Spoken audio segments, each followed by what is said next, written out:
Hello everyone, welcome back to my channel. ಹೇಗಿದ್ದೀರಾ ಎಲ್ಲರೂ ಚೆನ್ನಾಗಿದ್ದೀರಾ ಅಂತ ಅನ್ಕೊಳ್ತಾ ಇವತ್ತಿನ ಈ ವ್ಲಾಗನ್ನು ನಿಮ್ಮ ಜೊತೆ ಶೇರ್ ಮಾಡ್ಕೊಳ್ತಾ ಇದ್ದೀನಿ.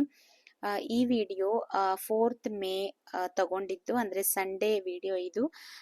ಸಂಡೇ ನಾನು ಮಧ್ಯಾಹ್ನ ಮಾವಿನಕಾಯಿ ಪಪ್ಪು ಮಾಡಿದ್ದೆ, ಮಾವಿನಕಾಯಿ ದಾಲ್ ಮಾಡಿದ್ದೆ. ಇದರ ರೆಸಿಪಿ ಕೂಡ ನನ್ನ ಚಾನಲಲ್ಲಿ ಇದೆ, ನೀವು ಹೋಗಿ ನೋಡ್ಬೋದು.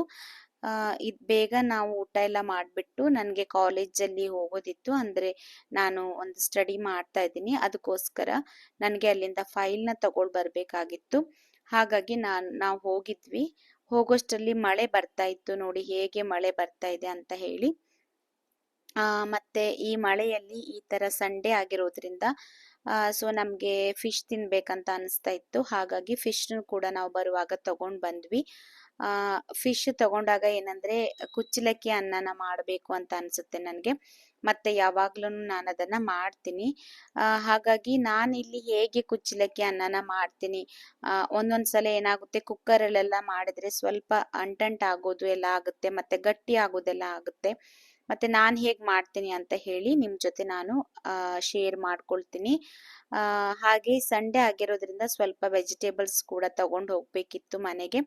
ನೋಡಿ ಎಷ್ಟು ಚೆನ್ನಾಗಿ ಇಂಡಿಯಾ ಫ್ಲಾಗ್ ಕಾಣಿಸ್ತಿದೆ ಅಂತ. ಮಳೆ ಬರ್ತಾ ಇದ್ರು ಅದು ತುಂಬಾ ಚೆನ್ನಾಗಿ ಹಾರಾಡ್ತಾ ಇತ್ತು. ಇವಾಗ ನೀವು ನೋಡ್ಬೋದು, ನಾನು ಲಾಸ್ಟ್ ಯಾವತ್ತೋ ಒಂದು ವಿಡಿಯೋದಲ್ಲಿ ತೋರಿಸಿದ್ದೆ ಈ ಮರನ, ನುಗ್ಗೆಕಾಯಿ ಮರ. ಎಷ್ಟು ನುಗ್ಗೆಕಾಯಿ ಆಗಿದೆ ಅಲ್ವಾ. ನಾನು ಒಂದು 4 ತಗೊಂಡೋಗ್ಬಿಟ್ಟು ಮಾಡಿದ್ದೆ. ಇದೇನಂದ್ರೆ ತಿನ್ಲಿಕ್ಕೆ ಆಗಲ್ಲ, ಅಷ್ಟು ಕಹಿ ಇದೆ ಇದು. ಏನಕ್ಕೂ ಗೊತ್ತಿಲ್ಲ, ಯಾವಾಗ್ಲೂ ನಾನಿಲ್ಲಿ ನುಗ್ಗೆಕಾಯಿ ಮರದಿಂದ ನುಗ್ಗೆಕಾಯಿ ತಗೊಳ್ತೀನಿ. ತುಂಬಾ ಅಂದ್ರೆ ತುಂಬಾ ಕಹಿ ಇರುತ್ತೆ. ಮತ್ತೆ ನುಗ್ಗೆ ಸೊಪ್ಪು ಕೂಡ ಆ ತರನೇ ಇರುತ್ತೆ. ಹಾಗಾಗಿ ನಾನು ನುಗ್ಗೆ ಸೊಪ್ಪು ಕಾಣಿಸಿದ್ರು ತಗೊಳಲ್ಲ. ನಮ್ ಕಡೆ ಎಲ್ಲ ನುಗ್ಗೆ ಸೊಪ್ಪು ಎಷ್ಟು ಚೆನ್ನಾಗಿರುತ್ತೆ ಅಲ್ವಾ, ಪಲ್ಯ ಎಲ್ಲ ಮಾಡಿದ್ರೆ. ಹಾಗೆ ನಾನು ನುಗ್ಗೆಕಾಯಿನ ಶಾಪಲ್ಲಿ ತಗೊಳ್ತೀನಿ, ಅದು ತುಂಬಾ ಚೆನ್ನಾಗಿರುತ್ತೆ. ಇನ್ನೊಂದೇನಂದ್ರೆ ಈ ತರ ಹೀರೆಕಾಯಿ ನನ್ಗೆಲ್ಲ ಸಿಗೋದೇ ಇಲ್ಲ. ಇವತ್ತು ನನಗೆ ಅಕಸ್ಮಾತ್ ಸಿಕ್ಕಿತ್ತು.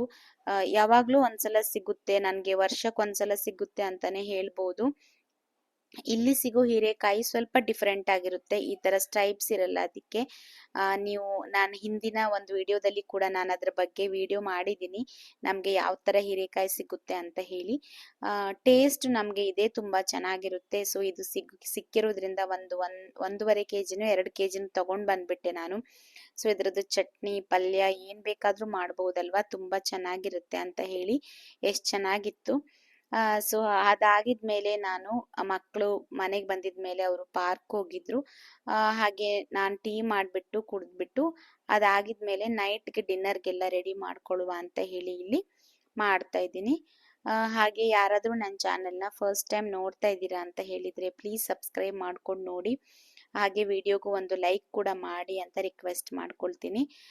ಇವಾಗ್ಲೇನೆ ಒಂದು ಹೊಸ ಪ್ಯಾಕೆಟ್ ಕುಚ್ಚಲಕ್ಕಿನ ನಾನು ಓಪನ್ ಮಾಡಿ ಡಬ್ಬಾಗೆ ಹಾಕ್ತಾ ಇದ್ದೀನಿ. ಇಲ್ಲಿ ನಮಗೆ ಡಿಮಾರ್ಟ್ ಅಲ್ಲಿ ಸಿಗುತ್ತೆ, ಕುಚ್ಚಲಕ್ಕಿ ಆಗಿರ್ಬೋದು, ಇಡ್ಲಿ ರವೆ ಆಗಿರ್ಬೋದು ಎಲ್ಲ ಸಿಗುತ್ತೆ. ಹಾಗೆ 1 ಕೆಜಿ ಪ್ಯಾಕೆಟ್ ನಾನು ಒಂದು 3 ಪ್ಯಾಕೆಟ್ನ ತಗೊಂಡು ಬರ್ತೀನಿ 1 ಮಂತ್ಗೆ. ಆವಾಗ ಮಾಡ್ತಾ ಇರ್ತೀನಿ. ನೋಡಿ ಎಷ್ಟು ಚೆನ್ನಾಗಿದೆ ಅಲ್ವಾ ಅಕ್ಕಿ. ಸೊ ನೋಡಿದ್ರೆ ನನಗೆ ನಾನ್ ವೆಜ್ ಮಾಡಿದಾಗೆಲ್ಲ ಇದೇ ರೈಸ್ ಮಾಡ್ಬೇಕಂತ ಅನ್ಸುತ್ತೆ. ಮತ್ತೆ ನನ್ನ ಹಸ್ಬೆಂಡ್ ಕೂಡ ತುಂಬಾ ಇಷ್ಟಪಟ್ಟು ತಿಂತಾರೆ.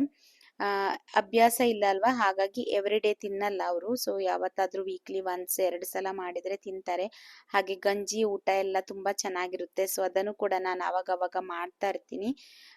ತುಂಬಾ ಹೆಲ್ದಿ ಅಲ್ವಾ, ಹಾಗಾಗಿ ಇಷ್ಟಪಟ್ಟು ತಿಂತಾರೆ. ಇದ್ರ ಟೇಸ್ಟ್ ಯಾರಿಗ ಇಷ್ಟ ಆಗಲ್ಲ ಹೇಳಿ, ಎಲ್ಲಾರ್ಗೂ ಇಷ್ಟ ಆಗುತ್ತೆ. ಸೊ ಬನ್ನಿ ಇವಾಗ ನಾನು ಹೇಗೆ ಮಾಡ್ತೀನಿ ಅಂತ ನಿಮ್ಗೆ ತೋರಿಸ್ತೀನಿ. ನಾನು ಇವಾಗ 1 ಗ್ಲಾಸ್ ಅಕ್ಕಿನ ತಗೊಂಡಿದ್ದೀನಿ. ಇವಾಗ ನೋಡಿ ನೀರ್ ತಗೊಳ್ತಿದ್ದೀನಲ್ವಾ, ಈ ಗ್ಲಾಸಲ್ಲಿ 1 ಗ್ಲಾಸ್ ಅಕ್ಕಿ. 1 ಗ್ಲಾಸ್ ಅಕ್ಕಿಗೆ ನಾನು 4 ಗ್ಲಾಸ್ ಆಗುವಷ್ಟು ನೀರನ್ನ ತಗೊಳ್ತಾ ಇದ್ದೀನಿ. 4 ಗ್ಲಾಸ್ ನೀರ್ ಏನಕ್ಕಂದ್ರೆ ಕುಚ್ಚಲಕ್ಕಿ ಅಲ್ವಾ, ಸ್ವಲ್ಪ ಜಾಸ್ತಿ ನೀರು ಹಿಡಿಯುತ್ತೆ. ಮತ್ತೆ ನಾನು ನಾರ್ಮಲ್ ಕುಕ್ಕರಲ್ಲಿ ಮಾಡಲ್ಲ, ನಾನು ಮಾಡ್ತಾ ಇರೋದು ಎಲೆಕ್ಟ್ರಿಕಲ್ ಕುಕ್ಕರಲ್ಲಿ. ಹಾಗಾಗಿ ನಾನು 4 ಗ್ಲಾಸ್ ನೀರನ್ನ ತಗೊಂಡ್ರೆ 1 ಗ್ಲಾಸ್ ಅಕ್ಕಿಗೆ ಕರೆಕ್ಟ್ ಆಗಿ ಸಾಕಾಗುತ್ತೆ. ನಿಮ್ಮನೇಲೂ ಕೂಡ ಎಲೆಕ್ಟ್ರಿಕಲ್ ಕುಕ್ಕರ್ ಇದ್ರೆ ನೀವು ಈ ಮೆಥಡ್ ಅಲ್ಲಿ ಮಾಡಬಹುದು. ನಾರ್ಮಲ್ ಕುಕ್ಕರಲ್ಲಿ ಮಾಡ್ಬೇಕಂದ್ರೆ ನಾನು ಒಂದು 10 ವಿಸಿಲ್ ಹಾಕ್ಸಿ ಆ ತರನೇ ಬಿಡ್ತೀನಿ. 1 ಅವರ್ ಆ ತರ ನಾನು ಟಚ್ ಮಾಡಲ್ಲ. ಸೊ ಅದು ಒಳಗಡೆ ಬೆಂದಿರುತ್ತೆ. ಒಂದೊಂದ್ಸಲ ನೀರ್ ಹೆಚ್ಚು ಕಮ್ಮಿ ಆಗಿದ್ರೆ ಅದು ನೀರು ಕೆಳಗಡೆ ಇರೋದು ಗಂಜಿ ತರ ಆಗೋದಾಗುತ್ತೆ. ಬಟ್ ಈ ಕುಕ್ಕರಲ್ಲಿ ನಮ್ಗೆ ರೈಸ್ ಉದುರಾಗಿ ಆಗುತ್ತೆ, ಅದೊಂದು ಪ್ಲಸ್ ಅಷ್ಟೇನೆ. ಇವಾಗ ನಾನು 4 ಗ್ಲಾಸ್ ನೀರನ್ನು ಇದಕ್ಕೆ ಹಾಕೊಂಡು ಫಸ್ಟ್ ನೀರನ್ನು ಕುದಿಲಿಕ್ಕೆ ಇಡ್ತಾ ಇದ್ದೀನಿ. ನೀರು ಬಬಲ್ಸ್ ಬರಲಿಕ್ಕೆ ಸ್ಟಾರ್ಟ್ ಆಗಿದ್ರೆ ನಮಗೆ ಸಾಕಾಗುತ್ತೆ. ಹೇಗೆ ನಾವು ಒಲೆಯಲ್ಲಿ ಅನ್ನ ಮಾಡುವಾಗ ಅಕ್ಕಿನ ನೀರನ್ನು ಕುದಿಸ್ಕೋತೀವಿ ಆ ಥರ ನೋಡಿ, ಇಷ್ಟು ಬಂದರೆ ಸಾಕು. ಇವಾಗ ನಾನು ಅಕ್ಕಿನ ಚೆನ್ನಾಗಿ ಒಂದು 4-5 ಸಲ ವಾಶ್ ಮಾಡಿ ಇದಕ್ಕೆ ಹಾಕೊಳ್ತಾ ಇದ್ದೀನಿ. ಈ ರೈಸ್ ಕುಕ್ಕರಲ್ಲಿ ರೈಸ್ ಮಾಡುವಾಗ ಏನಾಗುತ್ತೆ ಅಂದರೆ ಅಕ್ಕಿದು ಏನಂತಾರೆ ಅಕ್ಕಿ ಉಕ್ಕಿ ಬರ್ತಾ ಇರುತ್ತಲ್ವ, ಅದೆಲ್ಲ ಹೊರಗಡೆ ಬೀಳುತ್ತೆ. ಸೊ ಹಾಗಾಗಿ ಸ್ವಲ್ಪ ಮುಚ್ಚಳನ್ನ ಓಪನ್ ಮಾಡಿ ಇಟ್ಟರೆ ಆ ಥರ ಆಗಲ್ಲ. ಇವಾಗ ಇದನ್ನ ಹಾಕಿ 1-2 ಸಲ ತಿರುಗಿಸ್ಬಿಟ್ಟು ಮುಚ್ಚಳನ್ನ ಕ್ಲೋಸ್ ಮಾಡಿಟ್ರೆ ಸಾಕು, ನೀಟಾಗಿ ಅದು ಬೆಂದ್ಕೊಳ್ಳುತ್ತೆ. ಇವಾಗ ನಾನು ಫಸ್ಟ್ ಪೂರ್ತಿಯಾಗಿ ಮುಚ್ತಾ ಇದ್ದೀನಿ. ಅದು ಬಬಲ್ಸ್ ಹೊರಗಡೆ ಬರಲಿಕ್ಕೆ ಉಕ್ಲಿಕ್ಕೆ ಸ್ಟಾರ್ಟ್ ಆಗಿದ್ಮೇಲೆ ನಾನು ಪ್ಲೇಟನ್ನು ಸ್ವಲ್ಪ ಸೈಡಲ್ಲಿ ಮಾಡಿಟ್ಟಿರ್ತೀನಿ. ನೋಡಿ ಇವಾಗ ಇದಾಗಿದೆ. 1-2 ನಿಮಿಷ ಆಗಿದ್ರೆ ಫುಲ್ ಉದುರಾಗ ಆಗುತ್ತೆ. ನಾನು ರೈಸ್ ಮಾಡಿದ ಮೇಲೆ ತೋರಿಸ್ಲಿಕ್ಕೆ ಆಗಲಿಲ್ಲ, ವಿಡಿಯೋ ತೆಗಿಲಿಕ್ಕೆ ನನ್ನ ಮಗನಿಗೆ ಓದಿಸ್ತಾ ಇದ್ದೆ, ಹಾಗಾಗಿ ಮರ್ತೋಯ್ತು. ಇಷ್ಟೇನೆ ನಾನು ಅವತ್ತು ತೆಗ್ದಿದ್ದ ವಿಡಿಯೋ.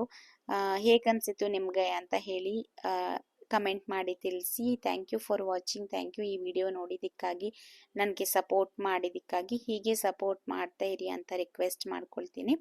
ನೆಕ್ಸ್ಟ್ ವಿಡಿಯೋದಲ್ಲಿ ಸಿಗ್ತೀನಿ. ಅಲ್ಲಿವರೆಗೂ ಟೇಕ್ ಕೇರ್, ಬಾಯ್.